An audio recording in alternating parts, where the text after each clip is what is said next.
Hello my dear students, welcome to magnet brains Hindi medium. मैं प्रज्ञा गुप्ता आपका इस महान व्यक्तित्व पुस्तक में हार्दिक स्वागत करती हूँ।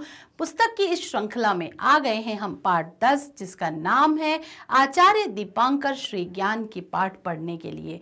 महान व्यक्तित्व की श्रेणी में एक और ऐसा ज्ञान जो आपके जीवन के लिए है बहुत आवश्यक। तो जानते हैं कि इनको महान व्यक्तित्व की उपमा क्यों दी गई है। ठीक है, तो पढ़ते हैं इसकी व्याख्या, जानते हैं इनके बारे में। चलिए शुरू करते हैं। हमारे देश में अनेक ऐसे महापुरुष हुए हैं। क्या होते हैं ये महापुरुष? कौन होते हैं ये महापुरुष? महापुरुष वे व्यक्ति हैं जिन्होंने आम व्यक्तियों से हटकर अपने जीवन में कुछ ऐसा किया है जिससे न केवल उनके देश का, समाज का, राष्ट्र का, सब का भला हुआ हो। उन्होंने अपने स्वयं के बारे में ना सोचकर अपने जिस जगह से वो संपर्क रखते थे, जिस प्रदेश से, जिस गांव से, जिस कस्बे से, वहाँ का और साथ ही साथ अपने राष्ट्र का भला सोचा। ऐसे व्यक्ति जो निजी स्वार्थ से बहुत परे होते हैं वे महापुरुष कहलाते हैं। तो हमारे देश में ऐसे अनेक महापुरुष हुए हैं जिन्होंने न केवल भारत बल्कि विश्व के अनेक देशों में अपने ज्ञान का प्रकाश फैलाया है। भारत भूमि में ऐसे महान लोगों ने जन्म लिया है जिनसे अगर हम सीखना चाहें तो उनकी हर एक चीज़ हमारे लिए प्रेरणा बन जाएगी। और यहाँ पर इन्होंने भारत के अलावा विश्व के अनेक देशों में भी अपने ज्ञान का प्रकाश फैलाया है। आचार्य दीपांकर श्री ज्ञान उन्हीं में से एक हैं। एक ऐसे ज्ञान पुंज के बारे में आज हम पढ़ने वाले हैं। आचार्य दीपांकर श्री ज्ञान का जन्म सन 982 ईस्वी में सहोर बंगाल में हुआ था। सहोर बंगाल प्राचीन काल में विक्रमपुर राज्य के अंतर्गत प्रसिद्ध नगर था। ये एक जो सहोर नाम का नगर है ये विक्रमपुर राज्य के अंतर्गत आता था और वहाँ का एक प्रसिद्ध नगर था। विक्रमपुर के राजा कल्याण के 3 पुत्र थे। वहाँ के जो राजा थे उनके 3 पुत्र थे। कौन कौन? पद्मगर्भ, चंद्रगर्भ और श्रीगर्भ। इनके नाम आपको थोड़ा सुनने में अलग लगेंगे, लेकिन इनके नाम थे पद्मगर्भ, चंद्रगर्भ और श्रीगर्भ। द्वितीय पुत्र जो चंद्रगर्भ थे यही आगे चलकर दीपांकर श्री ज्ञान के नाम से प्रसिद्ध हुए। कैसे? वो हम पाठ के दौरान जानेंगे। 5 वर्ष की अवस्था में ही बालक के चंद्रगर्भ में प्रतिभा के अंकुर फूटने लगे। यानी बहुत बाल्यावस्था में 5 वर्ष की आयु का बच्चा सिर्फ खेलने और खाने से मतलब रखता है, लेकिन यहाँ पर 5 वर्ष की आयु में ही इनके ज्ञान के अंकुर फूटने लगे। इनकी प्रतिभा जो है वो उनके परिवार को, उनके आसपास के लोगों को समझ में आने लगी। हिंदी में एक कहावत होती है, पूत के पांव पालने में दिख जाते हैं। यानी जो व्यक्ति महान बनने वाला होता है बचपन से ही उसमें कोई ना कोई लक्षण तो जरूर दिख जाता है। तो 5 वर्ष की बाल्यावस्था यानी कितनी कम आयु में ही इनमें प्रतिभा के अंकुर फूटने लगे थे। इस छोटी अवस्था में ही उन्होंने संस्कृत श्लोकों का शुद्ध वाचन करने व उनके अर्थ कहने की क्षमता उनमें आ गई थी। संस्कृत भारत की सबसे प्राचीन और सुंदर भाषा है। संस्कृत का जो उच्चारण होता है वो थोड़ा हिंदी से अलग और कठिन होता है। यहाँ पर आप देखेंगे 5 वर्ष का बालक संस्कृत श्लोकों का शुद्ध उच्चारण कर पा रहा था। 5 वर्ष की आयु का बच्चा अगर आपने अपने परिवार में देखा हो तो उसका उच्चारण उतना शुद्ध नहीं होता, कई बार तुतलाता है, वो हल्का सा फंबल करता है बोलते समय। लेकिन 5 वर्ष की आयु में ही इन्होंने संस्कृत के श्लोकों को बोलना, गाना, सुनना, अर्थ बताना सीख लिया था उनका। ठीक है। राजकुमार चंद्रगर्भ में बचपन से ही सांसारिक वैभव के प्रति कोई लगाव नहीं था। उनको ये सांसारिक जो मोह माया है ये सारी चीज़ों से उनको कोई लगाव नहीं था। मैंने अभी आपको बताया कि पूत के पांव पालने में दिख जाते हैं। तो जो व्यक्ति महान बनने वाला होता है वो बचपन से तुच्छ चीज़ों के बारे में नहीं सोचता, उसके जीवन का लक्ष्य ही अलग हो जाता है। महान लक्ष्य लेकर जो पैदा हुआ है फिर वो छोटी मोटी जीवन की जो उलझनें हैं, जो परेशानियां हैं, जो समस्याएं हैं या जो चीज़ें हैं जिनमें हम आम बच्चे उलझे रहते हैं उसकी तरफ वो देखता भी नहीं है। तो सांसारिक वैभव के प्रति उनको कोई लगाव नहीं था। 20 वर्ष की अवस्था में पिता ने उनके विवाह करने का निश्चय किया। लगभग 18 से 20 वर्ष उस समय विवाह की आयु मानी जाती थी। तो पिता ने इनके विवाह करने का निश्चय किया, किंतु उन्होंने मना कर दिया। सब लोगों ने उन्हें सिंहासन सौंपने का निर्णय लिया, किंतु दीपांकर श्रीज्ञान ने उसे अस्वीकार कर दिया, क्योंकि हमने अभी अपनी पूर्व पंक्ति में पढ़ा है कि सांसारिक वैभव को वो त्याग चुके थे। तो परिवार स्थापित करना या फिर राज्य को चलाना, ये सारी चीजें कहीं ना कहीं मोह माया के अंतर्गत आती हैं। आगे बढ़ने से व्यक्ति को कहीं ना कहीं उसकी जिम्मेदारियां जो हैं वो बदल जाती हैं, क्योंकि निश्चित रूप से अगर एक गृहस्थ व्यक्ति है तो कहीं ना कहीं उसके लिए उसकी परिवार की जिम्मेदारी पहली जिम्मेदारी होती है, लेकिन दीपांकर जी ने राष्ट्र की जिम्मेदारी को प्रथम मान रखा था। तो इन्होंने अपने सांसारिक वैभव को सब कुछ छोड़ दिया था। तो साथ ही साथ विवाह करने से तो मना किया ही किया, बल्कि जो सिंहासन है, जो राजकाज का कार्य था, उसको अपनाने से भी इनकार कर दिया। 29 वर्ष की अवस्था तक राजकुमार तब चंद्रगर्भ ने अनेक सिद्ध महात्माओं के साथ रहकर, सिद्ध मतलब कि बहुत एक्सपर्ट, जो बहुत विद्वान लोग थे, उनके साथ रहकर इन्होंने व्याकरण, तर्कशास्त्र, ज्योतिष, चिकित्सा एवं बौद्ध दर्शन का गहन अध्ययन कर लिया था। यानी 29 वर्ष की आयु में, जब आज के समय में अगर देखा जाए तो हम कैरियर के बारे में कुछ सोचते हैं कि अब हमें ये करना है, ये नहीं करना है, या कुछ अपनी घर गृहस्थी के साथ व्यक्ति अपने परिवार को शुरू करने की उम्र में होता है इस समय। उस समय ये किन महान कार्यों में लगे हुए थे कि इन्होंने व्याकरण, क्योंकि किसी भी शास्त्र को समझने के लिए, किसी भी भाषा को समझने के लिए उसका व्याकरण का ज्ञान होना सर्व प्रमुख होता है। तो सबसे पहले इन्होंने क्या किया, व्याकरण को पढ़ना शुरू किया। साथ ही साथ तर्कशास्त्र, तर्कशास्त्र क्या होता है, जिसमें हर एक चीज का एक साइंटिफिक कारण होता है कि कोई चीज अगर क्यों होती है, कैसे होती है। तो ये तर्क, जब तक अगर तार्किक शक्ति हमारी विकसित नहीं है, तब तक हम किसी के प्रश्नों का सामना नहीं कर सकते। तो तर्कशास्त्र का अध्ययन किया। ज्योतिष गणना, ज्योतिषीय जो खगोल विज्ञान होता है, अंतरिक्ष की, ग्रह नक्षत्रों की गणना होती है, तो वो सारी ज्योतिष विद्या को भी इन्होंने सीख लिया था। चिकित्सा विज्ञान तो आप जानते ही हैं, साथ ही बौद्ध दर्शन का भी गहन अध्ययन किया। देखिए, एक होता है अध्ययन करना, एक होता है गहन अध्ययन करना। तो इसका अंतर ठीक वैसा ही है जैसा कि पढ़ना और मन लगा के पढ़ना। तो यहाँ पर इन्होंने गहन अध्ययन यानी बहुत डीप नॉलेज उसका इकट्ठा किया। ज्ञान की सभी शाखाओं का अध्ययन करके उन्होंने महापंडित की उपाधि प्राप्त की। एक होते हैं पंडित, जिन्हें सब कुछ आता है, वेद उपनिषद ज्ञान उन्होंने पढ़ा हुआ होता है, लेकिन महापंडित क्या होते हैं, जो कि इतनी सारी जो ऊपर हमने चीजें पढ़ी इन सबका एकदम सटीक ज्ञान रखते हैं, गहरा ज्ञान रखते हैं, बहुत ही गंभीर ज्ञान रखते हैं, वे बन जाते हैं महापंडित। तो इस महापंडित की उपाधि इनको प्राप्त की गई। इसी समय वज्रासन महाविहार यानी कि बुद्ध गया में उन्हें दीपंकर श्रीज्ञान के नाम से विभूषित किया गया।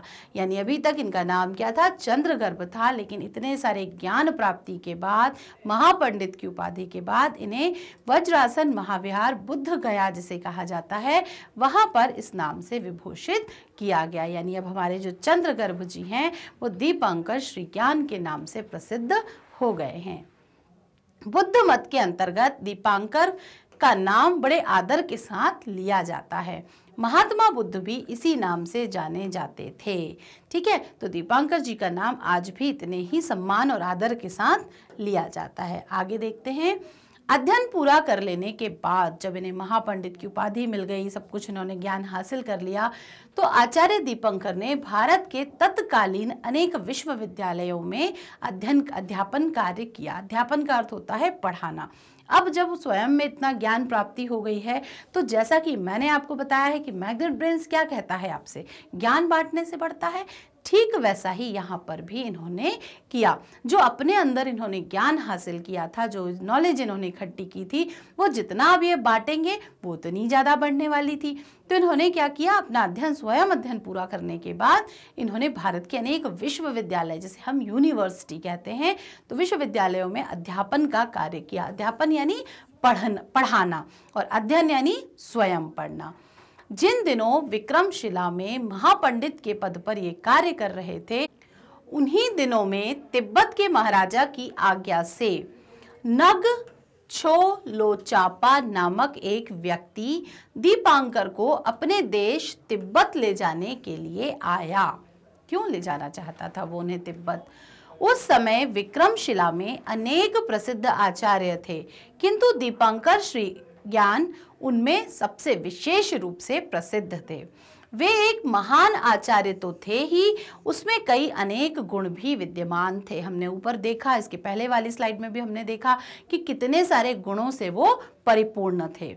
शिष्यों के प्रति उनके मन में अपार स्नेह और मानव सेवा की प्रगाढ़ भावना थी। एक अच्छा शिक्षक वो होता है जो कि पढ़ाता तो बहुत अच्छा है, लेकिन साथ ही साथ उसे अपने शिष्यों से, यानी कि जो उसके स्टूडेंट्स हैं, उससे भी एक अलग ही उनका एक रिश्ता होता है, बॉन्ड होता है, एक अलग ही स्नेह होता है। तो इनका इस प्रकार अपने शिष्यों के साथ भी एक बहुत ही अच्छा रिश्ता था। साथ ही साथ मानव सेवा की भावना जो थी वो बहुत प्रगाढ़ थी, यानी कि मानव सेवा, यानी ये पूरी दुनिया में बस अच्छाई को फैलाना चाहते थे, तो मानव की सेवा करना चाहते थे। अब मानव सेवा किस प्रकार की जा सकती है? सिर्फ उसकी शारीरिक सेवा नहीं होती है कि हाथ पांव दबाने को हम मानव सेवा कहेंगे या उसे भोजन देने को हम मानव सेवा कहेंगे। समाज में अच्छे गुणों का विकास करना, उन अच्छे गुणों को सबको फैलाना, उस अच्छे गुणों को सबकी तरफ पहुंचाना भी एक मानव सेवा होती है। जैसे कि मानव सेवा के कई हमारे उद्देश्य हैं, जैसे सैनिक रक्षा करके मानव सेवा कर रहे हैं, डॉक्टर हमारा इलाज करके कर रहे हैं, पुलिस हमारी सुरक्षा करके हमारा मानव सेवा कर रही है। तो उसी प्रकार मानव सेवा की बड़ी प्रगाढ़ भावना उनके अंदर थी।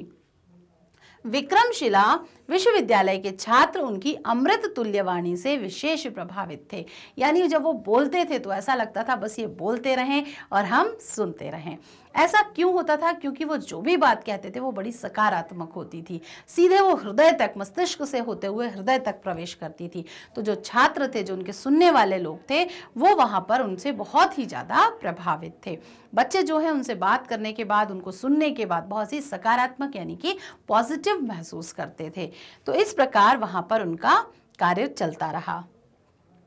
महाराजा के आमंत्रण को स्वीकार करके दीपंकर श्री ज्ञान को 3 वर्ष के लिए तिब्बत जाने की अनुमति दे दी गई। अब यहाँ पर ये पंक्ति क्यों लिखी है कि अनुमति दे दी गई?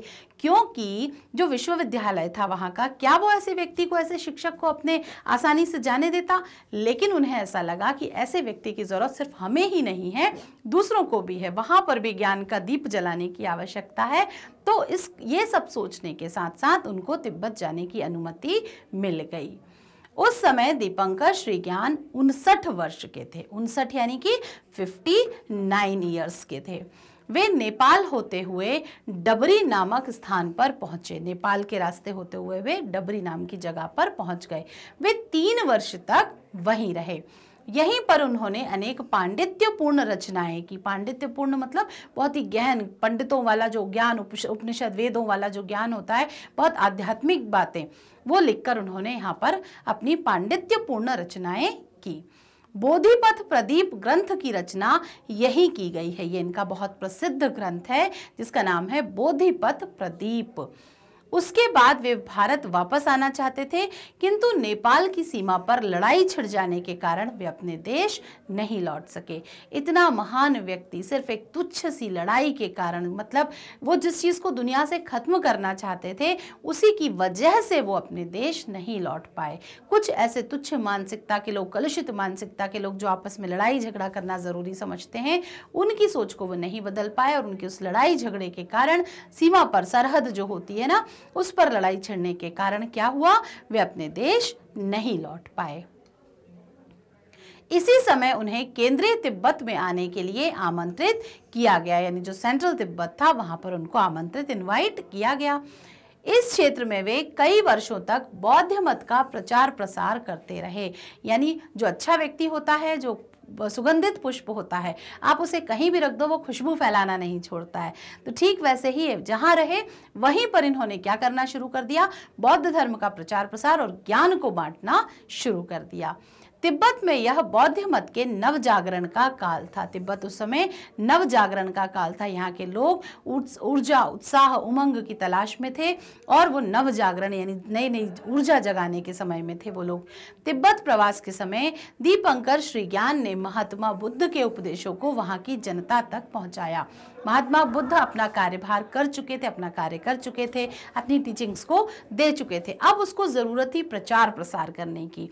ठीक है, उसके ज्ञान को फैलाने की, यानी उनकी जो खुशबू थी, जो पुष्प की, उसको फैलाने की। तो इन्होंने क्या किया, दीपंकर श्रीज्ञान ने जो महात्मा बुद्ध के उपदेश थे, यानी उनकी जो टीचिंग्स थी, उसको जन जन तक पहुंचाया। सभाएं की, आयोजन किया, रैलियां निकाली, पदयात्रा की, इस प्रकार लोगों को इकट्ठा कर करके उनके ज्ञान के बारे में बताया, अच्छी बातों को समझाया, तो उनके जन जन तक उनके मैसेजेस पहुंच गए। उन्होंने बौद्ध मत से संबंधित अनेक ग्रंथों की रचना और अनुवाद किए। स्वयं तो लिखे ही, लेकिन कुछ ऐसे जो कि अन्य भाषाओं में लिखे गए थे, पाली प्राकृत भाषाओं में लिखे गए थे, उनका अनुवाद यानी कि ट्रांसलेशन भी किया उन्होंने। बौद्ध विहारों तथा भिक्षुशालाओं का निरीक्षण करके उनके सुधार हेतु उन्होंने अपने सुझाव दिए। बौद्ध विहार मतलब जहाँ पर जो बौद्ध भिक्षु लोग थे वो रहते थे, साथ ही साथ भिक्षुशाला यानी कि जहाँ पर उनके शिष्य वगैरह वो सब रहा करते थे, उनका निरीक्षण यानी ऑब्जर्वेशन किया। उनको देखने गए वो कि क्या वहाँ पर सारी सुविधाएं हैं जो इन बौद्ध भिक्षुओं को और बौद्ध जो विहार में रहने वाले जो बौद्ध लोग हैं उनको मिलती हैं या नहीं।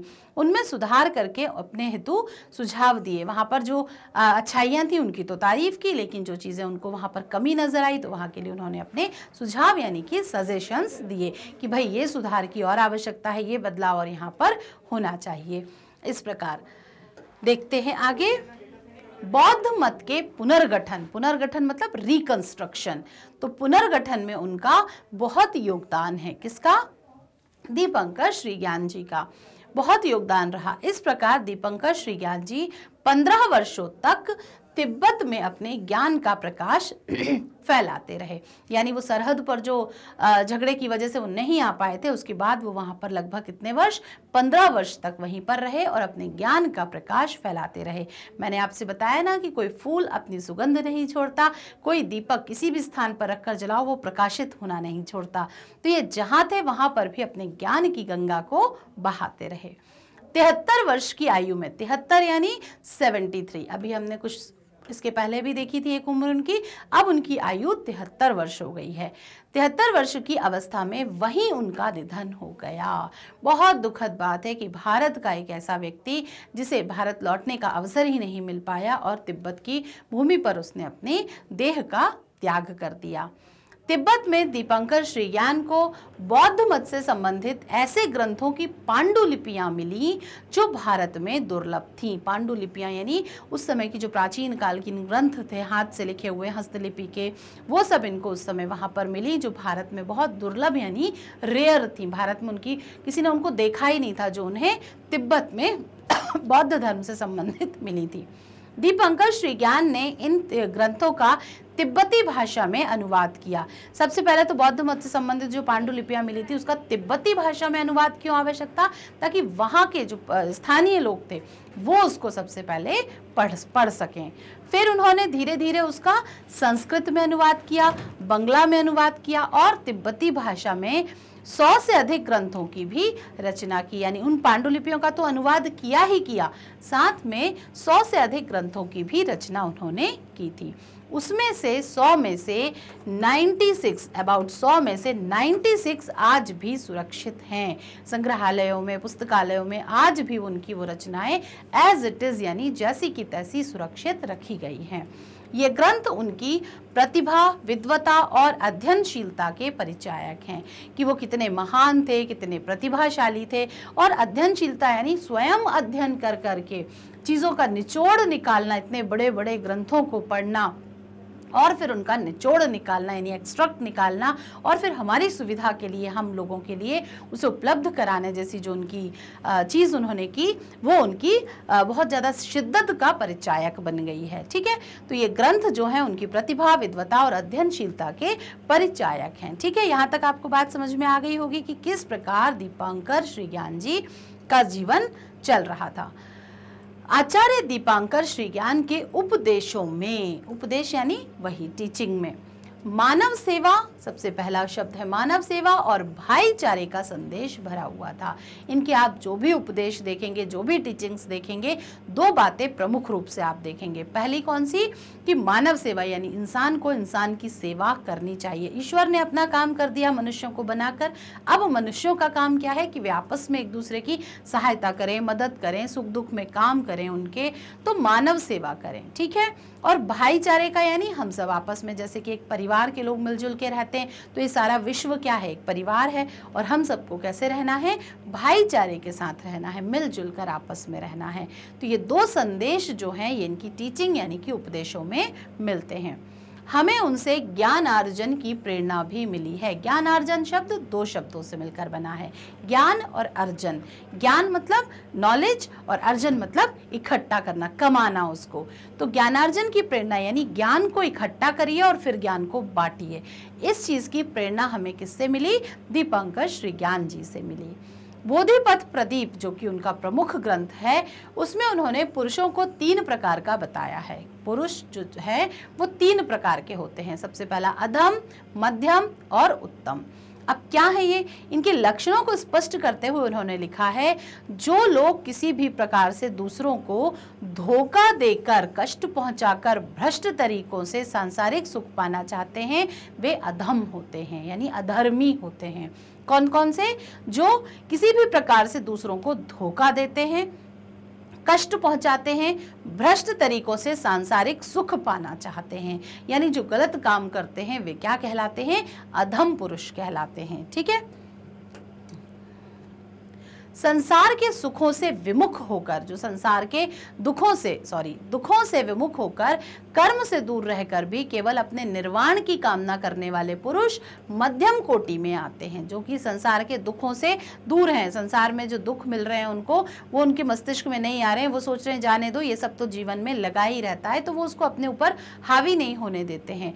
कर्म से दूर रहकर केवल निर्वाण की कामना करते हैं, वे मध्यम कोटि में आते हैं। किंतु जो लोग अपने बच्चों के दुखों की तरह संसार के अन्य सभी लोगों के दुखों का सर्वथा नाश करना चाहते हैं, जैसे माता पिता को आपने देखा है, वो कुछ भी करके बस एक ही चीज चाहते हैं कि उनके बच्चे हमेशा स्वस्थ रहें, सुखी रहें, उन्हें किसी भी प्रकार का कष्ट ना हो, दुख ना हो।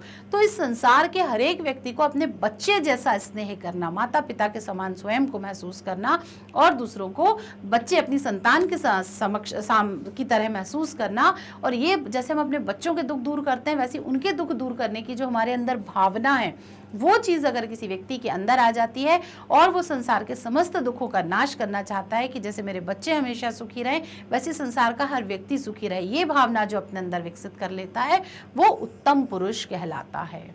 ठीक है, यानी हमेशा दूसरों का भला सोचने वाला जो होता है वो उत्तम पुरुष कहलाता है। इस प्रकार आचार्य ने सारी मानवता की सेवा और उसको सुखी बनाने के प्रयत्न में लगे हुए व्यक्ति को ही उत्तम कोटि का पुरुष माना है। यानी दुनिया में सबसे परफेक्ट पर्सन कौन होता है, जो अपनी चीजों को भूलकर इस पूरे संसार की मानव सेवा में ध्यान देता है और साथ ही साथ उनको सुखी बनाने के प्रयत्न में लगा रहता है। जो महापुरुष है, जो हमने पहला शब्द पढ़ा था महापुरुष, ऐसे ही लोग उत्तम कोटि के जो व्यक्ति हैं वो क्या कहलाते हैं, महापुरुष कहलाते हैं। ऐसे ही व्यक्तियों को हम महापुरुषों की श्रेणी में रखते हैं। अब केवल अपने सुख और निर्वाण की कल्पना करने वाले लोगों की गणना उन्होंने अधम और मध्यम प्रकार के पुरुषों में की है। यानी ये चीज तो कोई भी कर सकता है ना, अपना व्यक्तिगत स्वार्थ तो कोई भी देख सकता है, अपना भला कोई भी कर सकता है, अपना अच्छा कोई भी कर सकता है, वो तो एक साधारण बात है। और अगर कोई व्यक्ति ऐसा कर रहा है तो वो एक साधारण जीवन जी रहा है। दूसरों के लिए जिए, स्वयं के लिए जिए तो क्या जिए, जो दूसरों के लिए जिए वही जीवन श्रेष्ठ होता है। तो यहाँ पर उन्होंने यही कहा है कि ऐसे लोगों की तुलना उन्होंने अधम और मध्यम लोगों से की है। तो मुझे पूरा भरोसा है कि आपको ये पाठ, ये मेरी चीज़ें बहुत अच्छे से समझ में आ रही होंगी, और आप चैट बॉक्स में, कमेंट बॉक्स में भेजकर मुझे बता भी सकते हैं कि यस या नो आपको अच्छे से समझ आ रहा है या नहीं। आगे बढ़ते हैं। तिब्बत में दीपंकर श्री ज्ञान को लोग बड़ी श्रद्धा से याद करते हैं। क्यों नहीं करेंगे? जिस व्यक्ति ने अपना पूरा जीवन समर्पित कर दिया मानवता की सेवा के लिए, उसको इतनी आदर और श्रद्धा से याद करना तो बनता है। चीन, जावा, सुमात्रा, बर्मा आदि देशों में उनकी पावन स्मृति की आज भी, जो पावन स्मृति है यानी उनकी स्मृति यानी याद, ये उनकी याद जो है वो आज भी सजीव बनी हुई है। ऐसा नहीं है कि लोगों ने बस मान लिया है कि वो थे अब नहीं है, लेकिन उनकी सिखाई हुई चीज़ें, उनके दिए उपदेश, उनकी दी टीचिंग्स आज भी वहाँ पर बहुत ही आदर और श्रद्धा के साथ याद की जाती हैं। भारतीय जनमानस में उनकी स्मृति को संजोने के लिए भारत और बांग्लादेश में 1983 ईस्वी को दीपंकर श्रीज्ञान के जन्म की सहस्त्राब्दी यानी पूरे 1000 साल बड़े ही उत्साह के साथ मनाए गए। 1983 में आचार्य दीपंकर श्रीज्ञान शांति, सद्भाव और आपसी सहयोग के प्रतीक के रूप में सदैव अमर रहेंगे। किस चीज में? जब भी बात आप शांति की करेंगे, सद्भाव की करेंगे या फिर आपसी सहयोग की करेंगे तो प्रतीक के स्वरूप में आप इन्हें हमेशा हमेशा याद करेंगे। ऐसे थे दीपंकर श्रीज्ञान, जिनके बारे में आज हमने ये पाठ पढ़ा, बहुत कुछ सीखा कि सर्व प्रमुख चीज जो जीवन में है वो है मानवता की सेवा। मानवता की सेवा करने के लिए अक्सर बच्चे इस तरीके के बात पूछते हैं कि हम क्या कर सकते हैं, हमारी तो उम्र अभी बहुत छोटी है। तो आप ये कर सकते हैं कि अपने जीवन को ऐसा बनाइए, एक उस पुष्प की भांति बनाइए कि स्वयं तो महकना ही है, साथ में जहाँ पहुँचेंगे वहाँ उस वातावरण को महका देंगे। यानी जहाँ पर हैं, जिस कंडीशन में हैं, जिस स्थिति में हैं, वहाँ तो अच्छे काम हम करेंगे ही करेंगे और जहाँ पर जाएंगे वहाँ पर भी मानवता, परोपकार, सच्चाई, ईमानदारी जैसे गुणों को फैला देंगे। तो ऐसा व्यक्ति जो है वही श्रेष्ठ जीवन का स्वामी कहलाता है और आने वाले समय में पुरुष की जगह महापुरुष की श्रेणी में उसका स्थान बन जाता है और वो एक महान व्यक्तित्व बन जाता है और उसके बाद आने वाली पीढ़ियां उसके जीवन की घटनाओं को ठीक इसी प्रकार से याद करती हैं, साथ ही साथ प्रेरणा प्राप्त करती हैं। तो महान व्यक्तित्व की श्रेणी में हमने आज एक और पाठ पूर्ण किया। इस पाठ के प्रश्नोत्तर और बहुविकल्पीय प्रश्न हम आने वाले समय में बहुत जल्दी करने वाले हैं। साथ ही साथ अब आपका जो काम है वो है इन पाठों का दोहराव करना, रिवीजन करना और कक्षा और परीक्षा दोनों में अच्छा प्रदर्शन करना। ठीक है, मैग्नेट ब्रेन्स जो आपके लिए लेकर आया है वो है पूरी तरह निःशुल्क शिक्षण, यानी आपसे किसी भी वीडियो का, किसी भी प्रकार का कोई चार्ज नहीं लिया जाता। तो ये जो magnet brains Hindi medium channel है ये आपको अपने इस चैनल के साथ साथ CBSE English medium, Hindi medium, UP board, Bihar board, olympiad, साथ ही साथ एनटीएससी, सीयूईटी जैसे एग्जाम्स के लिए भी तैयारियां करवाता है। स्पोकन इंग्लिश के लिए भी यहाँ पर आपको बहुत सारे वीडियोस मिल जाएंगे ताकि आप सिर्फ ना केवल अपने परिवार में बल्कि ना ही इस देश में बल्कि विदेशों में भी जब जाएं तो संपर्क भाषा के रूप में अंग्रेजी का इस्तेमाल बहुत ही आत्मविश्वास के साथ कर सकें।